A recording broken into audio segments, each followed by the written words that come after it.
I'm Rob from the UK. Realised I found no satisfaction in the gay life, having come out some time earlier, some years before.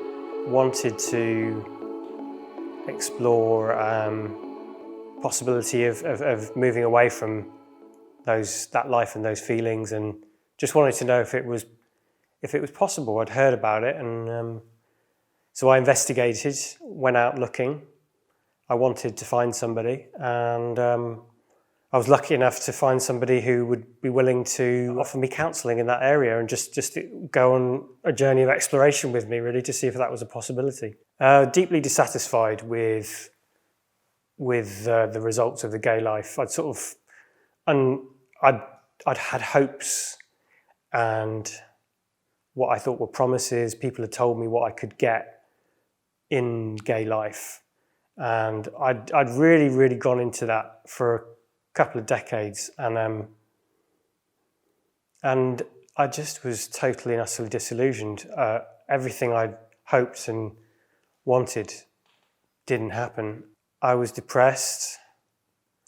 I had no hope, and I couldn't stop sexual behaviour that made me feel bad, and I didn't want to be doing certain things sexually, but I couldn't stop. I had an ideal in my mind, but I could never seem to get that ideal. The process was that I had problems in my life, and I started to deal with those problems. And some of the problems in my life I found solutions for. I went through my life, and as I dealt with one problem, I thought, that's great. And I had a really positive experience, but then I wanted to move on to the next problem. And my sexual issues were the last problem that I wanted to deal with. It was something there were problems that I hadn't resolved. And I had a vision for myself that was not being fulfilled. And I wanted to achieve that vision. I had a vision for my life, and the methods that I was using and the influences on my life were not leading to a realization of that vision. If I've got a vision for my life and I want to live my life in a certain way that doesn't harm anyone else, I feel like I've got a right to pursue that. I don't think it's anyone else's place to patronize me and tell me that I don't know what's best for me. You know, I lived the gay life for a couple of decades and it didn't work for me. I say, don't tell me who I am. I know myself better than anyone in the world.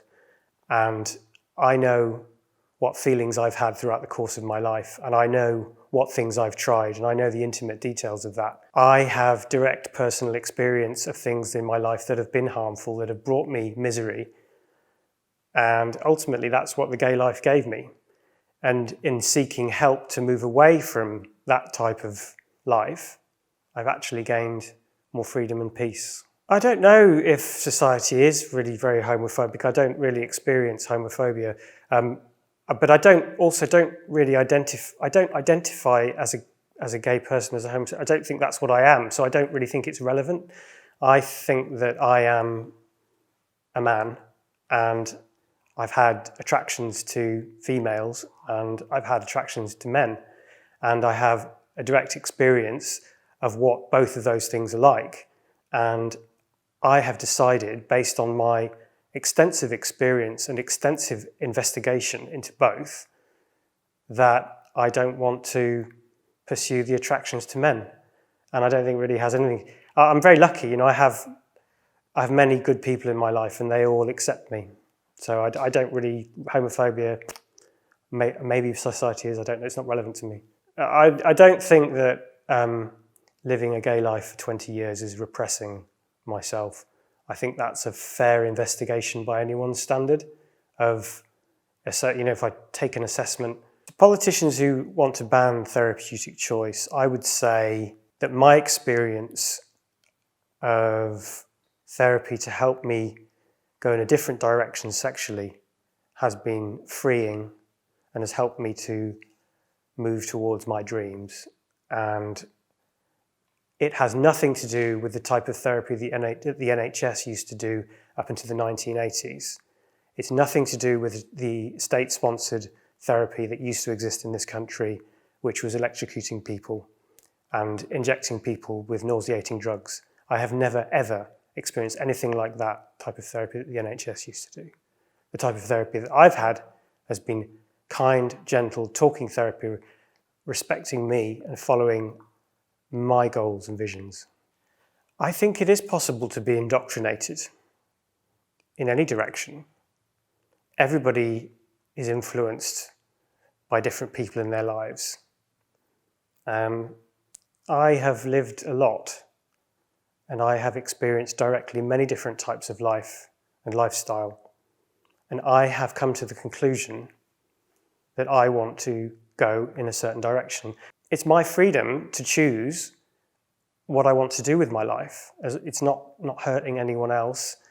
I haven't experienced any harm in any therapy that I've ever had. And I think there's a lot of misinformation about in the media. I think that there is a demonization of certain types of therapy from people who don't actually know what they're talking about. You know, if I've been harmed, please tell me how I've been harmed, because I have not experienced that. I've experienced freedom. To the government, I would say, you know, I think it's overstepping the mark in a free society when a government says to me that I can't pursue a certain way of life, sexually, romantically. I should be free to pursue the kind of sexual relationships with other adults that I want to. Just as, you know, people who may want to explore gay feelings should have the freedom to explore those feelings. Now I'm coming at it from the other side. I want to explore my heterosexual side, and I think I've got the right to do that.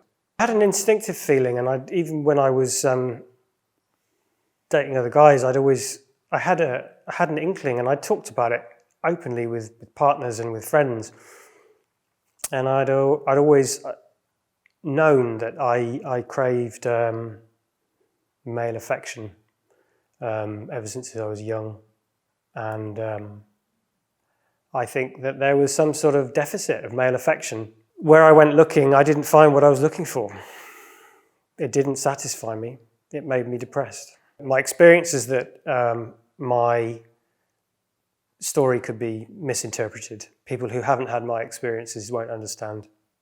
I think it's important to tell all stories. I think ex-gay stories are just as important as other stories. I don't understand why certain stories should be censored. I think the most helpful thing would be to have a wide range of different stories heard, different voices heard. I think it's important for people to understand what it's like to grow up with homosexual feelings, gay feelings. That's really important. Or people who may be transgender, it's really important to hear those stories. But let's hear all stories. Let's hear all experiences so that people can make informed decisions about how they want to live their lives. The therapist's material that's been banned on Amazon I just think it's really out of place. I mean, why can't we hear that point of view? What are people scared of? Let's just hear people's experience. Let's hear the full range of human experience around this. And then people can make their own decisions. If they want to read it, let them read it. You know, I've never read anything that's harming. The only place I've ever heard about harmful therapies was from the UK government. Maybe that's why they're trying to ban this type of talking therapy now, because they're guilty about mistakes they made in the past.